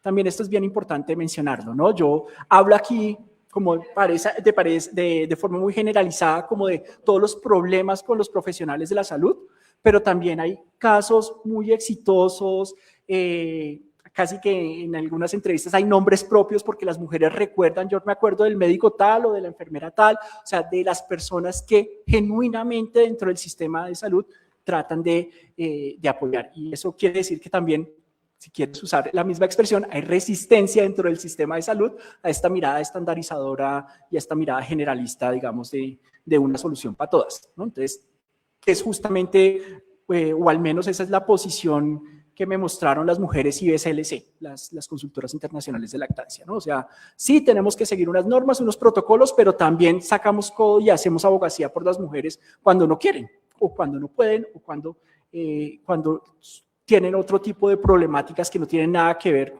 con lo que nos interesa en salud, que es la fisiología o todo lo demás. Entonces, pues bueno, no sé, por ahí lo plantearía. Gracias, Eder. ¿Hay más preguntas? Hagamos una última ronda. Adelante. Bueno, gracias. Felicitaciones a Edier, que lo conozco ya hace varios años. Dos preguntas, más como desde la experiencia como investigador con las mujeres y pues digamos para entender este tema de la resistencia. Pensaba en, digamos, el tema de la lactancia y su símil, por ejemplo, con el tema de las vacunas, ¿sí? De por qué hay movimientos antivacunas. Y si lo llevamos a ese enfoque biomédico, entonces las vacunas son positivas, evitamos enfermedades, que los niños se mueran, en fin.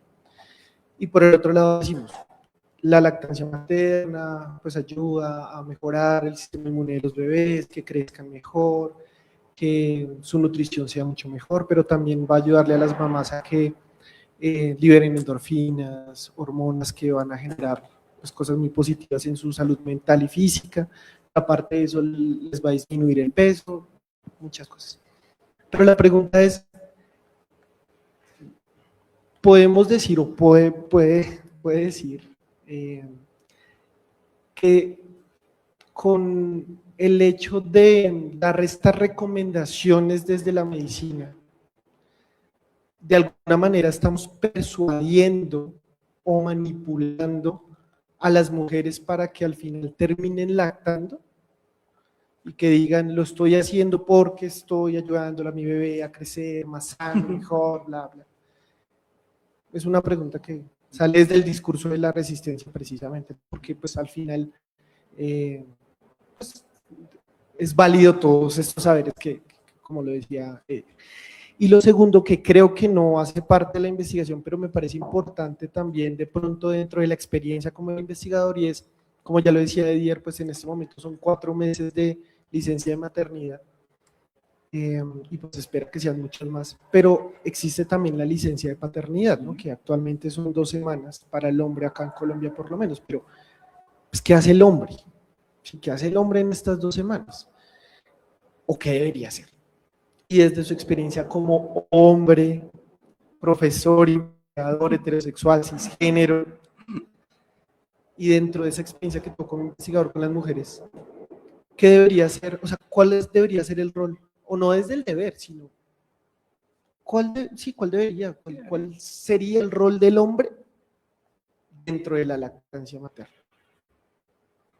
Gracias y felicitaciones nuevamente. Gracias. Gracias, profesor Jefferson. Bueno, digamos que sí, lo del símil de la lactancia con las vacunas es bien interesante. Esta misma pediatra que yo menciono tiene una frase que dice que la lactancia es la primera vacuna que se le aplica a los bebés. Y pues la idea es poderosa, ¿no? Con todo lo que significa una vacuna, porque entonces lo que me da inmunidad, bueno, ya ahí arranca con toda la explicación fisiológica de ella. Y pues la pregunta de si los profesionales de la salud finalmente manipulan o persuaden, pues tiene 2 formas de responderse, la forma corta y una forma un poquito más larga. La forma corta es un sencillo y simple sí, y tiene que ver un poco con los discursos biomédicos que decía son imperantes. Además, no solamente están dentro de los escenarios no médicos, sino están en los escenarios políticos, ¿no? Toda la política pública se basa en una lógica de salud, y entonces es un discurso de salud. Digamos que muchas de las regulaciones o muchos de los mandatos que tenemos socialmente están atravesados por salud. La sexualidad, y particularmente de las mujeres, está mediada por estas normativas de salud, si lo llamamos de alguna manera. Entonces, sí, yo diría que incluso no es tan persuasivo ni tan suave, sino que cada vez es más directo y más fuerte. Como experiencia, probablemente algo muy interesante de esto de ser docente en enfermería, cuando claro, yo era docente de antropología, no de enfermería, no de las áreas de enfermería, y es cuando uno le preguntaba a las estudiantes, digamos, ok, bueno, ¿y qué herramientas le dan ustedes a las mujeres para que ejerzan su autonomía? Por ejemplo, si una mujer no quiere lactar. Y las herramientas son, pues yo le cuento justamente todos estos beneficios, todas estas cosas maravillosas, le cuento cómo le muestro las tasas de los bebés sanos que tienen lactancia exclusiva versus todos los que se mueren con la... Sí, digamos, y esto no es una persuasión menor, ¿no? Y esto, por ejemplo, uno lo ve mucho en otros ejercicios investigativos, por ejemplo, en las formas en que el sistema de salud se comunica, ¿no? Entonces uno mira folletos, esto es un trabajo que hice ya hace más de 10 años, de folletos orientados a las mujeres lactantes, y entonces uno mira los folletos, ¿qué tienen los folletos? Y entonces en los folletos no aparece el pezón hinchado, ni el pezón adolorido, ni la mastitis, ¿no? Aparecen los bebés felices y aparecen 3 páginas de beneficios para el bebé y para la madre. Entonces, sí, creo que uno de los temas allí tiene que ver con la información que se brinda y tal vez la simetría o la idea de una información completa que se brinda a las mujeres, ¿no? Como les decía, con todas las mujeres con las que hablé, no hubo un solo caso de mujeres, de 55 mujeres con las que hablé, ninguna dijo que pasó la lactancia feliz y contenta y que no tuvo un problema. Sí, tal vez hubo algunas que dijeron, sí, una pequeña mastitis un par de veces nomás, pero todas atravesaron problemas físicos que, por ejemplo, en salud se aplanan, se invisibilizan. Entonces, esto tiene unas consecuencias, esto es una forma de retórica de hablar, ¿no? Cuando yo te digo todas las cosas buenas pero no te cuento los riesgos, sí, pues no estoy siendo sincero contigo, y esto hace parte un poco como de esta persuasión de la que hablas. Entonces, sí, allí hay claramente algo que yo, pues desde que estoy trabajando este tema, he sido enfático con estudiantes en los escenarios como donde puedo hablar y demás, es un poco de seamos más transparentes con la información. Es mucho más fácil que las personas confíen en los profesionales cuando los profesionales me cuentan los pros y los contras, que cuando solamente maquillan una información o cuando no me cuentan que existe la lanolina, porque, perdón, lo voy a decir así, se asume que las mujeres no saben que con la lanolina no se puede dar de mamar y entonces no se limpian y entonces el bebé se enferma por chupar la lanolina, ¿no? Entonces se asume, perdón, muchas veces que las mujeres no van a actuar adecuadamente, entonces mejor no soluciono el problema, sino simplemente lo oculto y eso pasa. Entonces hay como ciertos manejos de información que creo que no son equitativos, que no son justos.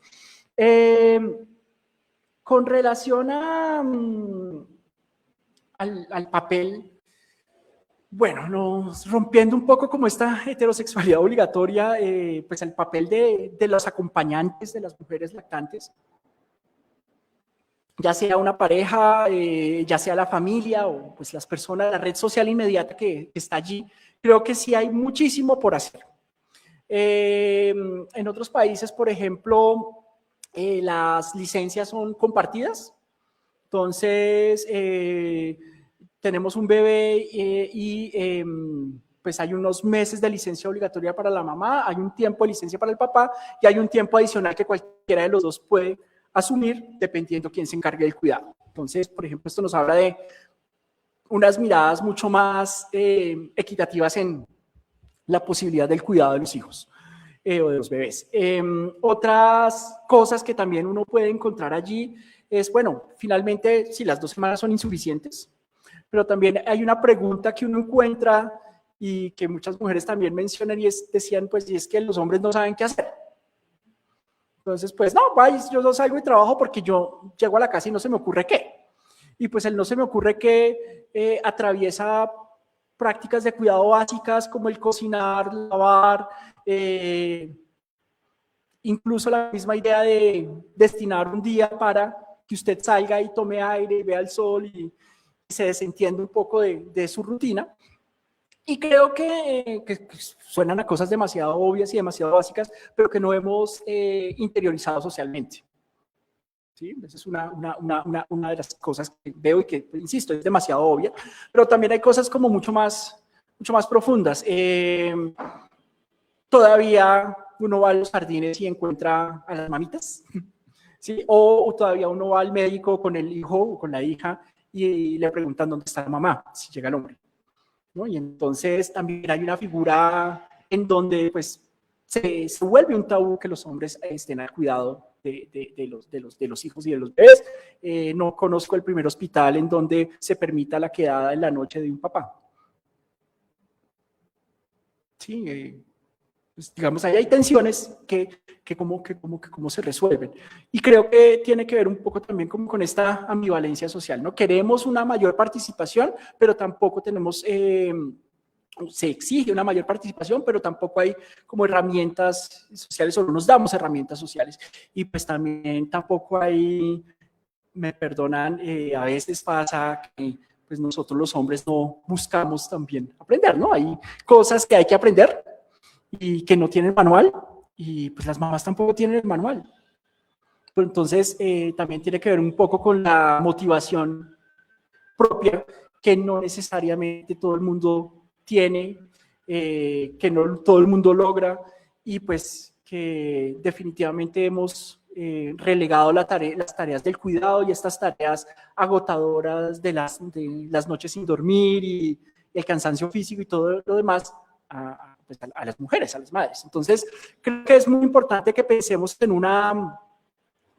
en estrategias para el acompañamiento social, no solamente de los papás, no solamente de las familias, sino como en redes de acompañamiento. Un ejemplo sencillo, me gusta mucho lo que hacían las mujeres de Mumanqui, ¿no? Ellas tenían como un grupo en donde tenían como el lunes, Pepita tiene tal cosa, entonces cuidamos al bebé de Pepita. El martes tal otra, y entonces hay como una agenda de cuidado, ¿sí? Como una agenda de comaternar, donde pues finalmente todas nos cuidamos los bebés de todas. Un ejemplo muy sencillo, en donde, por ejemplo, cuando alguna situación pasa, pues entonces una de ellas destina la tarde o la noche para ir a cocinar en la casa de la mujer que tiene una situación particular, con su hijo hospitalizado, por ejemplo, para que al otro día tenga que llevar para comer. Es decir, pequeñas situaciones que son posibles si construimos redes, ¿sí?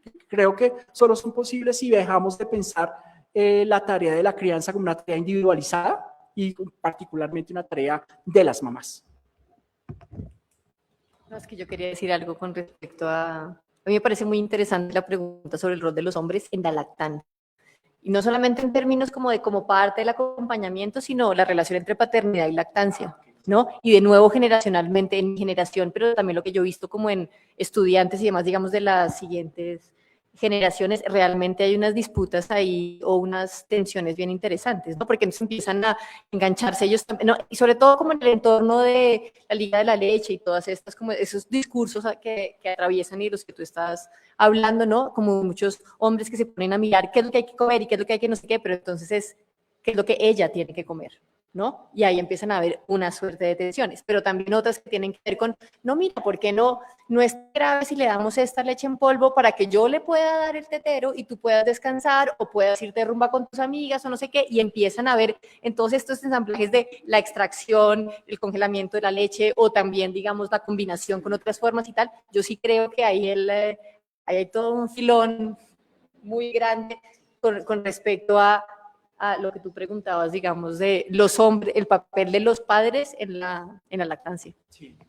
Yo tuve un acercamiento con un banco de leche, un poco para tratar de entender, y me di cuenta en ese acercamiento a ese solo lugar que, pues eso es otro mundo.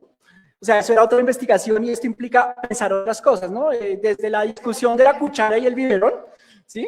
O de la extracción, porque pues es que la extracción también es un ejercicio físico y a veces es mucho más difícil. Muchas veces seguramente es mucho más difícil que el mismo amamantamiento, entonces la extracción no siempre se logra. Y lo que tú dices, entonces esto, pues bueno, no, esto es todo un universo de investigaciones que, pues bueno, no pude hacer yo. Espero que alguien más haga o espero poder acercarme en algún momento desde otra perspectiva. Pero claro que también son más preguntas abiertas que realmente respuestas. Bueno, llegamos, se agotó el tiempo, pero creo que fue pues un momento de poder escuchar algo que no escuchamos como en la sustentación, es un momento, digamos, en que ya el doctor tiene toda la posibilidad de exponer extensamente, aunque siempre falta tiempo, ¿no? Todos los argumentos, toda la metodología y de debatir, que es lo más interesante. Entonces, muchas gracias. Muchas gracias a las personas que están acá, a quienes asistieron también virtualmente, a nuestro equipo técnico que sufrió hoy montones, pero se logró, a la profesora Olga y a la profesora María Elisa por acompañarnos. Que tengan una feliz noche, que estén muy bien, muchas gracias. Gracias.